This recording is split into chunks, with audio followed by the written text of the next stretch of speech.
صبح خیر. میری اور فادر عنایت کی طرف سے آپ سب کو مقدس اندریاس کم اور مقدس پولوس چونگ اور ان کے ساتھیوں کی عید مبارک ہو. مقدس اندریاس کم مسیحی خاندان سے تعلق رکھتے تھے اور یہ پہلے مقامی کورین کاہن تھے. 15 سال کی عمر میں بپتسمہ حاصل کرنے کے بعد مقدس کم 13,000 میل کا سفر کر کے مکاؤ چائنا پہنچے تاکہ وہاں پر کاہنانہ تربیت حاصل کر سکیں. 6 سال کے طویل عرصہ کے بعد مقدس کم اپنے ملک واپس آئے اور پھر اسی سال واپس شنگھائی گئے جہاں پر ان کی کاہنانہ مخصوصیت ہوئی. جب مقدس کم کاہن بن کر واپس آئے تو انہیں ایک بہت بڑی ذمہ داری سونپی گئی کہ وہ نئے مشنریز کو تیار کر کے واپس چائنا لے جائیں گے. آخر مقدس کم کو گرفتار کر لیا گیا اور ان پر شدید تشدد کے بعد ان کا سر قلم کر دیا گیا. مقدس اندریاس کے والد جن کا نام اگنیشیس کم تھا وہ 1839 کی اظہار ثانیوں میں شہید کر دیے گئے اور 1925 میں انہیں مبارک کا درجہ دیا گیا. مقدس پولوس چونگ جو شادی شدہ تھے وہ بھی 1839 میں 45 سال کی عمر میں وفات پا گئے. آج کی پہلی تلاوت عزرا کی کتاب اس کا پہلا باب 1 سے 6 آیت تک. تب یہودا اور بنیامین کے آبائی رئیس اور کاہن اور لاوی بما ہر ایک کے جس کے دل کو خدا نے ابھارا اٹھے تاکہ خدا کا گھر بنانے کے لیے یروشلم میں جائیں. آج کی انجیل مقدس لوکا کے مطابق اس کا 8واں باب 16 سے 18 آیت تک. پس خبردار کہ تم کس طرح سنتے ہو، کیونکہ جس کے پاس ہے اسے دیا جائے گا اور جس کے پاس نہیں ہے اس سے وہ بھی لے لیا جائے گا.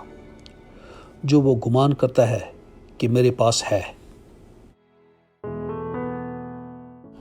آج کا دھیان و گیان، مثالی شہیدوں کی عزت کرنا. 1839 میں کولمبا کم جن کی عمر اس وقت 26 سال تھی ان تمام شہیدوں کے ساتھ موجود تھی، اور جب یہ زیر حراست تھی تو انہیں گرم ہتھیاروں اور گرم کولوں سے اظہار ثانیوں کا سامنا تھا. دونوں کے سر قلم کر دیے گئے.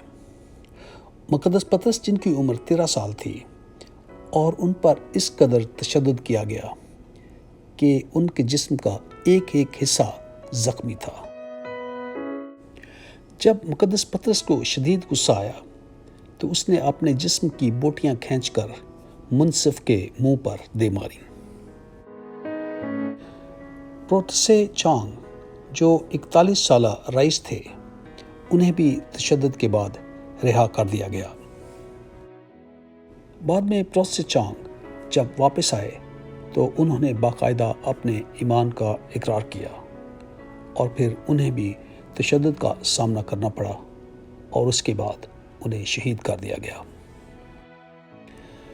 مقدس جان پال II نے اندریاس اور پولوس کے علاوہ 1839 سے 1867 تک شہید ہونے والے 98 کورینز اور 3 فرانسیسی مشنریز کو مقدس کے درجہ پر سرفراز کیا، اور مقدس قرار دیے جانے کی یہ رسم 1984 میں کوریا میں منعقد ہوئی تھی.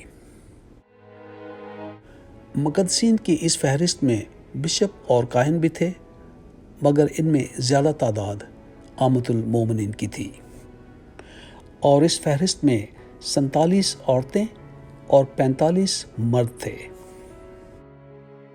کیا ہم ان شہیدوں اور مقدسین کو وہ عزت دیتے ہیں جس کے یہ مستحق ہیں، کیونکہ انہوں نے اپنی جانوں کی قربانیاں دے کر ہمارے لیے نیک نمونہ چھوڑا. آج بھی دنیا میں مسیحیوں کو ان کے ایمان کی بدولت اظہار ثانیوں کا سامنا ہے۔ آئیے ہم دعا کریں کہ یہ تمام لوگ اپنے مسیحی ایمان میں قائم رہیں تاکہ وہ ہمارے لیے نیک نمونہ بن سکیں، اور ہمارا فرض ہے کہ ہم ان تمام لوگوں کے لیے دعا کریں جن کو اپنے ایمان کے سبب اظہار ثانیوں کا سامنا ہے۔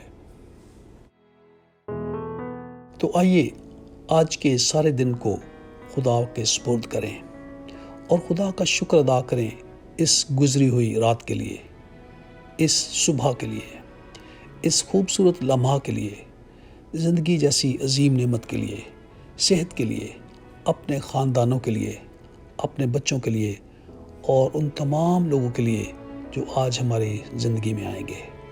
خدا ہم سب کو اپنے جلال کے لیے استعمال کرے، اور آپ کے وقت کا بہت شکریہ۔ امید ہے آپ سے دوبارہ کل ملاقات ہوگی۔ خدا آپ کو بہت برکت دے۔